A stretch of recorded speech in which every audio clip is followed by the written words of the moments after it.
ติ๊บครับ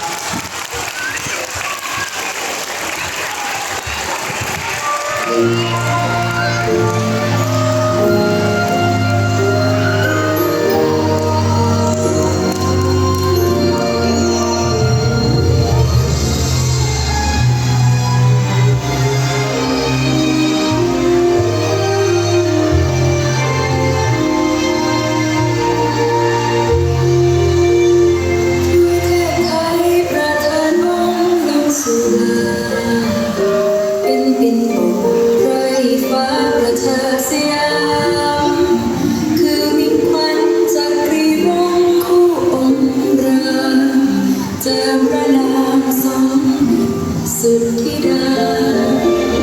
พัชราสุขเธออิ่มหลังทรงนำพันยงเป็นดังดาราประกายดาวดังดวงเมฆเมตตาโอ้พระเจ้าล้วนจงรักท่านพักดีพระบิดาองค์อาจารย์รบ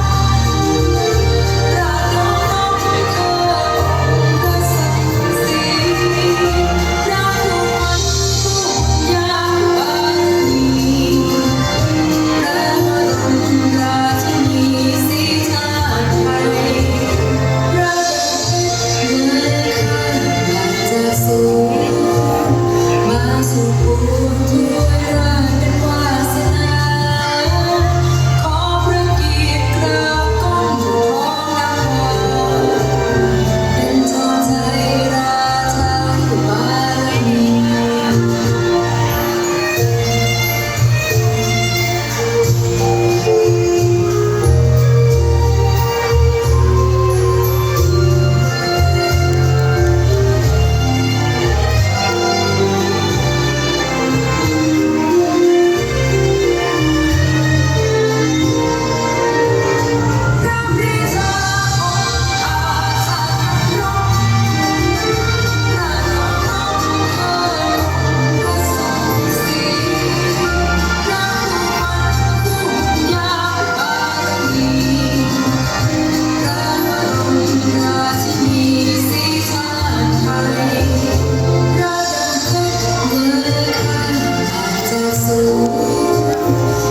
สู่ปวงทั่วราชเป็นวาสนาขอพระเกียรติกราบก้มทูลนำเป็นจอมใจราชาผู้บารมีขอพระเกียรติกราบก้มทูลเป็นจอมใจจอมราชาผู้บารมี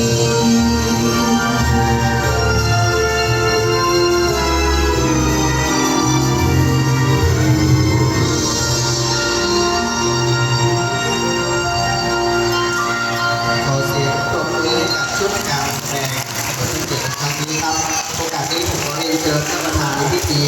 และท่านผู้เกียรติทั้ง4ท่านได้บันทึกภาพร่วมกับ